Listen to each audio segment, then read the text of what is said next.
studied the concept of KCL, that is Kirchoff's current law. Now in this section we will be studying the another concept of Kirchoff's law, that is Kirchoff's loop law. We also call it as KVL or Kirchoff's voltage law. This law simply states that for any closed circuit or any closed loop, the summation of all the EMFs is equal to the summation of product of algebraic sum of resistances with their individual currents. There are different means by which we can state this KVL. Now, for applying this KVL, we have to obey a certain set of rules. So, I'll be saying some rules and then we will be following or writing those equations depending on the rules. Now, considering, as you can see, that this is a full figure, so we will consider any closed loop. I am taking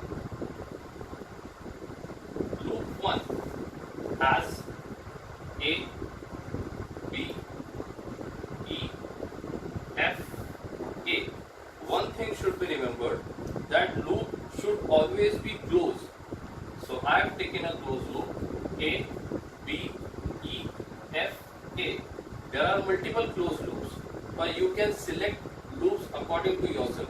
Now, very first thing, considering the direction of current in clockwise direction, let this be loop 1 and I am taking this as loop 2. So the very first thing which I have taken, considering the direction of current as anti-clockwise direction, as I have seen, you can see in the figure. Now, while writing the equation, the product of resistances with their individual current should be taken as positive. So,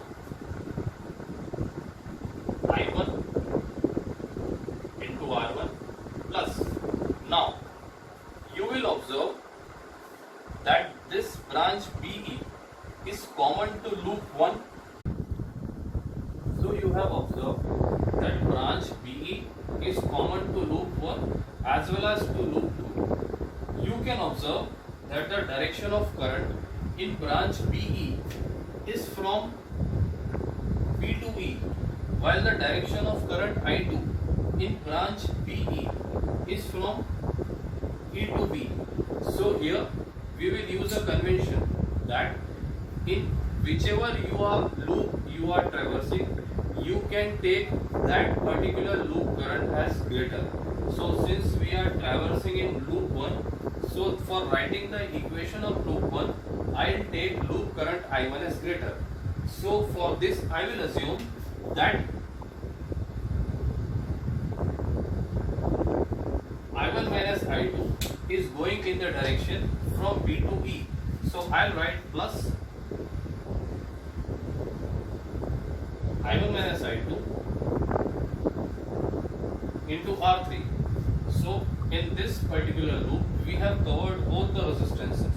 Now, concept for batteries, the terminal in which you are entering, I am repeating, the terminal in which you are entering, you have to take the sign of that particular terminal. So if you observe the direction of loop current, you see that you are entering from this negative terminal.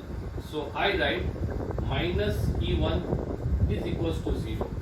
So you have completed the equation of loop 1. Now, again in the similar manner, we will write the equation of loop 2 as considering the closed loop B, C, D, E, B.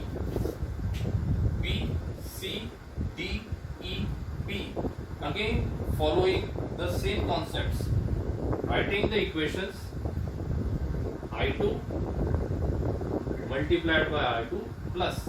Now this time we are traversing in loop 2. So I will assume that I2 is greater and I2 minus I1 is going from E to B. So I write I2 minus I1 multiplied by R3.